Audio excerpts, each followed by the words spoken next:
Okay, all right, guys. So let's talk about some pinky stuff. I had a viewer that commented that was having some trouble with pinky issues. I don't want to name him, but yeah. So that's something that's very common that I get with a lot of students. I'm sorry, my computer is still screwed up at the moment, so I can only do these off my phone like this. So it's hard to get a good angle of everything showing you wise. But I'll try to do the best I can. And pinky stuff is getting that fixed. You're developing a muscle, so you got to keep that in mind. So there's nothing that is a fix. Anybody telling you that, oh, fix it in 10 minutes or do this, and there's a lot of guitar bullshit stuff on YouTube that's clickbait.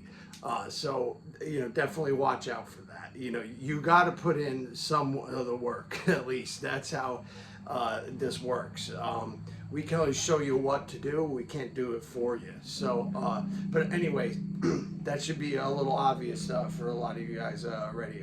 So the player we're talking about said he had trouble with pinky jumping or flailing a lot. So I don't know if he meant like that kind of thing, or if he meant more like it was, like neurotically, I don't know, jumping off.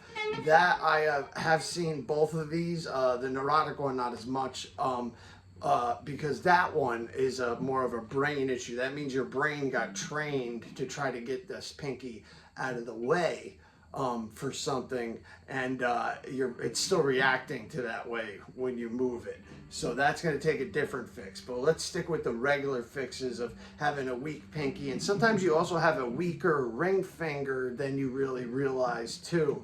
And that'll also affect the strength of the pinky, because all 4 or 5 of these guys are on one team. Right. So for one thing is no flat fingers, right? So doing finger exercises is one of the best ways to start right off the bat. 1, 2, 3, 4. 1. I turn a little game with gain down there. 1, 2, 3, 4. 1, 2, 3, 4. And then another way to do that, you don't want your fingers. You see my fingers? They're not going very far off the frets. So I'm not going. Right? It's as smooth as can be, and none of my fingers are flat. They're all, I'm using like the point of my finger, and that also has a lot to do with the way the guitar is on me, right? Kind of more in the classical position. Little secret, the reason those guys sit that way isn't because it's cool. It's because it's the most ergonomical way to play guitar. It's the most efficient. So keep that in mind. Because normally, you start like playing like this. I did, and I still do. But yeah, this way is definitely better. So if you're just beginning, I would, used to putting your guitar in your left leg if you're right-handed, and get used to that. But anyway, back to pinky stuff. So you got the 1, 2, 3, 4, and you do this behind each fret. And I'm just doing downstrokes. There's no voodoo magic here on the right hand at all. If you see, all I'm doing is going 1, 2, 3, 4.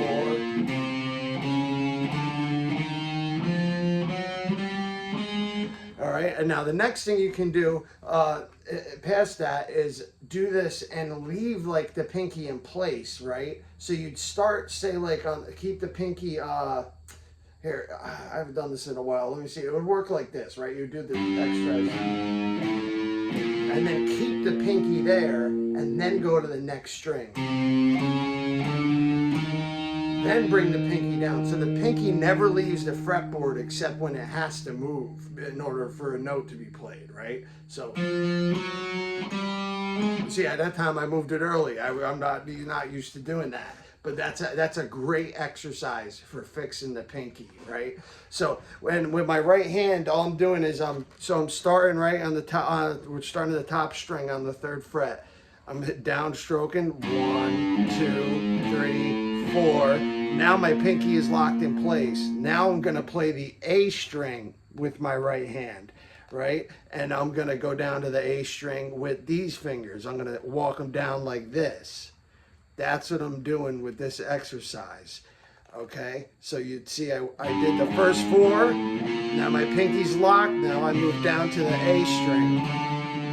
Now I move my pinky, and now it's locked again. And now I go down to the D with this D string. And then also my picking hand has to go down to the D string, right? But you're supposed to, and keep that pinky locked in there. And you'll see this is difficult. But if you do this for a week or 2, your pinky will be a lot better if it has that problem coming up off there or not being that great, or even the neurotic thing that will help big time with.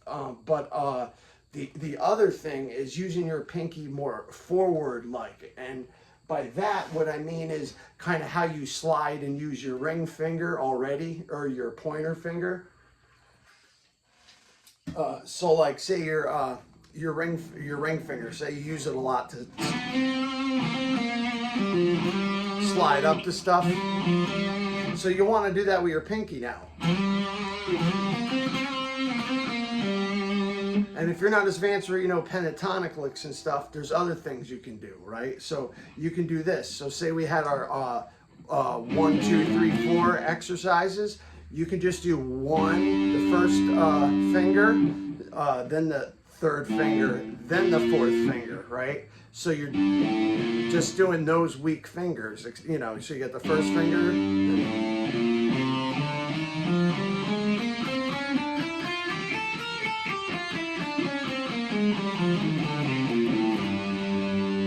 All right, and then the best way to do this is, instead of going just straight down with it, is do it like this, right? So you'll go 1, 2, 3, and then slide up a whole step with your pinky. So that's 2 frets. If you know what a whole step is, 2 frets, and then you're going to be the 5th fret on the D string. You're going to do the same thing again. It's the same pattern as your first finger, your 3rd finger, and your 4th finger. So by here you'd be at 5, 7, 8, 5, 7, 8 fret-wise. And then you would slide your finger up again, right? So I believe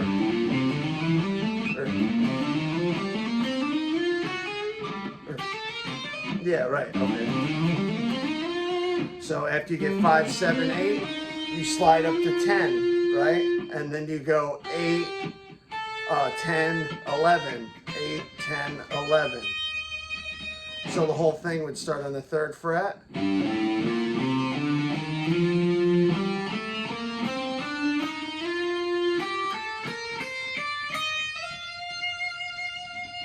So you're going from, you can even slide into G, so you're going F to F. That could be the 2 end notes, right? So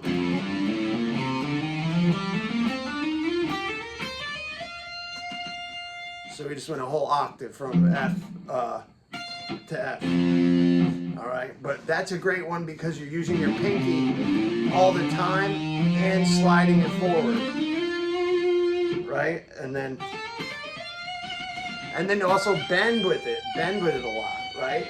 And then another thing that's a big thing that you can do, especially if you're just a beginner and doing power chords, start doing your power chords with your pinky, especially the easy ones that you can do.